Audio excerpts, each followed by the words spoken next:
नमस्कार. घर आपल्या सगळ्यांच्याच आवडीचा जिव्हाळ्याचा विषय. घराच्या किमती हा बाकी चिंतेचा विषय.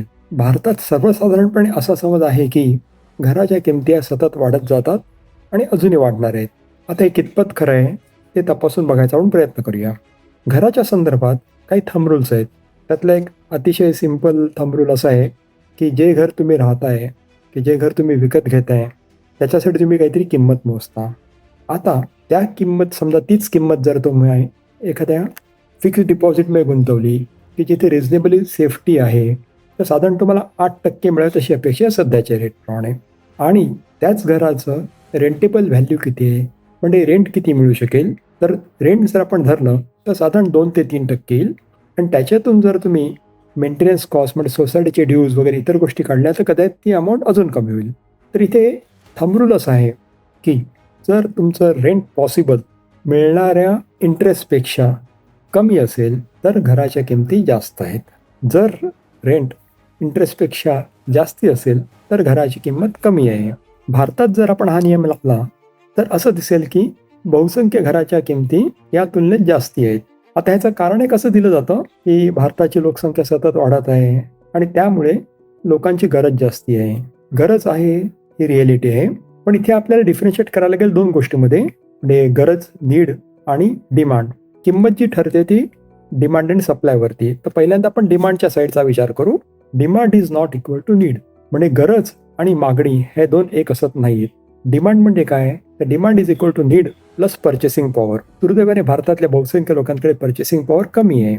आता समजा तुम्ही एक साध्या फ्लॅटचा विचार केला तर सर्वसाधारणपणे फ्लॅटच्या किमती आता करोडमध्ये बोलल्या जातात. 1 करोडच्या खाली क्वचितच मिळतं. आता समजा 1-1.5 करोडचा फ्लॅट कोणतरी घेत असेल, अगदी लोन घेऊन घेतला तरी त्याला EMI पडेल साधारण 1 लाख, 1.25 लाख, 1.5 लाख. आता एवढा पैसा जर त्या माणसाने EMIला दर महिन्याला खर्च करायला लागत असेल तर याचं महिन्याचं इन्कम किती असलं पाहिजे, साधारण 1.25 लाख, 1.5 लाख किंवा त्याला इतरही खर्च असणार आहेत. तर तेवढं इन्कम असणार किती लोक आहेत. तर ही दाखवते फालासी कशामधली, तर डिमांड आणि नीडमधली. आता आपण इक्वेशनच्या दुसऱ्या बाजूला येऊया. आपण म्हणतो price is a function of demand and supply. Demand आपण बघितलं, सप्लाय म्हणजे काय, supply is not equal to output जसं बहुसंख्य लोक समजतात. Supply is equal to output minus holding capacity. आता जर तुम्हाला सांगितलं की केवळ मुंबईत 1 लाखापेक्षा जास्ती फ्लॅट्स न विकता पडू नयेत, म्हणजे जे एंड युजर आहे, ज्यांना खरोखर राहायचं आहे त्या फॅमिलीना, ते घेऊ शकत नाहीत आणि ते विकले जात नाहीत, तर मग असा प्रश्न पडतो, हे का असं होतं. ह्याचं कारण असं दिलं जातंय की फ्लॅटच्या किमती लोकांच्या आवाक्याबाहेर आहेत. बरं, मग असं जर असेल तर आपण म्हणतो की demand and supply decide the price. मग किमती खाली का येत नाहीत, तर आपण एक बघितलं मगाशी की supply is equal to output म्हणजे available homes minus the holding capacity. आता तुम्ही एक सर्वसाधारण विचार करा की होल्डिंग कपॅसिटी कोणाकडे आहे. होल्डिंग कपॅसिटीतले बहुसंख्य लोक आहेत इन्व्हेस्टर्स, ज्यांच्याकडे भरपूर पैसा आहे. दुसरं, रिअल इस्टेट जे पर्टिक्युलर सेक्टर आहे त्याच्यामध्ये ज्या लोकांची गुंतवणूक आहे त्यांच्या कॅटेगरी कशा आहेत, एक भ्रष्ट नोकरशहा म्हणजे करप्ट ब्युरोक्रेसी, राजकारणी आणि अंडरवर्ल्ड. ह्या तिघांकडे हा जो पैसा आहे हा बेसिकली ज्याला आपण 2 नंबरचा पैसा, ब्लॅकचा पैसा म्हणतो तो आहे. त्याच्यामुळे त्यांना तो पैसा मोकळा करून घ्यायची त्याची खास गरज नाही आहे. ते पडून राहील तरी त्यांचं नुकसान होत नाही आहे. पण एका ठिकाणी जागा सेफ आहे, त्याला कोण हात लावू शकत नाही, सो दे आर हॅपी. ह्या पर्टिक्युलर परिस्थितीमुळे प्राइसेस खाली आणल्या जात नाहीत. पण समजा उद्या अशी काहीतरी परिस्थिती आली की त्यांना वाटलं की प्राइसेस जोरात खाली येतात, जसं साधारण 20 वर्षापूर्वी दुबईमध्ये झालं होतं. तिकडचं रिअल एस्टेट मार्केट जोरात करायचं झालं होतं. त्याच्या 2-4 वर्षाच्या आसपास अमेरिकेत देखील रिअल एस्टेट मार्केट जोरात करायचं झालं होतं. समजा हे जे सप्लायर्स आहेत त्यांना असं वाटलं की आता किमती वर जायच्याऐवजी कमी होण्याची शक्यता आहे, तर कदाचित एक पॅनिक सेल सुरू होईल. हा सुरू होईल काय नाही हे सांगता येणं कठीण आहे, कारण हे त्यावेळेच्या सिच्युएशनवर अवलंबून असेल. आता जागेच्या किमतीत आपण बघितलं तर दुसरा एक महत्त्वाचा थंब रूल असा येतो की सर्वसाधारणपणे एखादा माणूस किंवा एखादी फॅमिली ज्या घरात राहते त्या घराची किंमत त्यांच्या वार्षिक उत्पन्नाच्या 4 ते 6 पट असते. हा दुसरा नियम जर आपण लावून बघितला तर पुन्हा आपल्याला दिसेल की भारतातल्या घराच्या किमती, फ्लॅटच्या किमती म्हणा, आपण जुन्या घरांबद्दल बोलत नाही की ती अँसेस्ट्रल प्रॉपर्टी ऑलरेडी ॲक्वायर केली, त्यात नवीन असं काही नाही आहे, पण जे नवीन घ्यायचं त्याच्याबद्दल बोलतोय. त्या वार्षिक उत्पन्नाच्या बऱ्याच पट जास्त आहे. काही ठिकाणी 10 पट असेल, काही ठिकाणी ते 20 पट देखील असू शकेल. आणि हे कारण असं आहे की ज्याच्यामुळे ज्यांना वर्षाला 30-35 लाखाचं पॅकेज आहे ते देखील फारसे समाधानी नसतात, कारण त्यातला बराचसा पैसा त्यांना EMIच द्यायला लागतो. मार्क ट्वेनने असं म्हटलं आहे की if you want to invest in land because God has stop creating land. हे खरं आहे, कारण जागा आहे तेवढीच आहे. त्याच्या जागेच्या किमती वाढणार ही गोष्ट देखील खरी आहे. आपण जो प्रश्न विचारतोय, तो किमती का वाढतात नाही विचारत आहोत. आपण प्रश्न विचारतोय किमती एवढ्या का वाढत आहेत?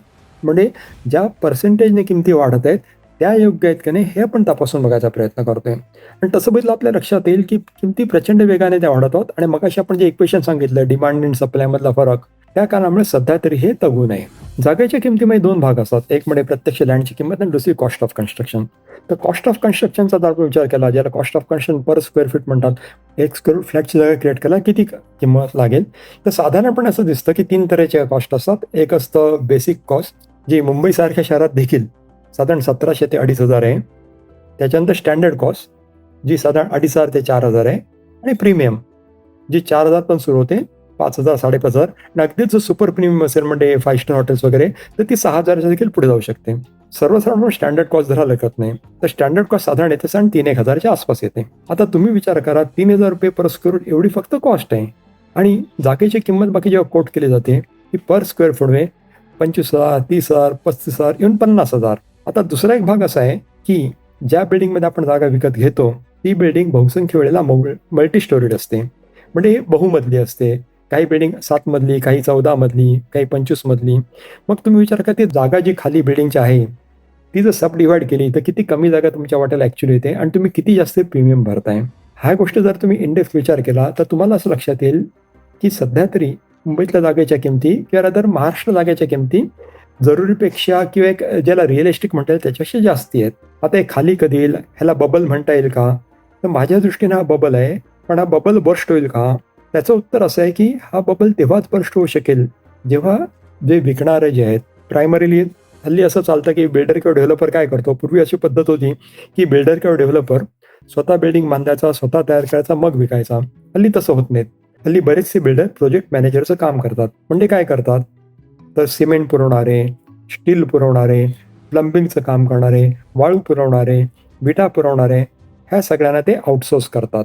आणि काही वेळा त्यांना पैसे देतात, काही वेळा त्यांना त्या बदल्यात बिल्डिंगमध्ये फ्लॅट किंवा शॉप्स दिले जातात. म्हणजे बिल्डर हल्ली सहसा स्वतःचा पैसा लावत नाही.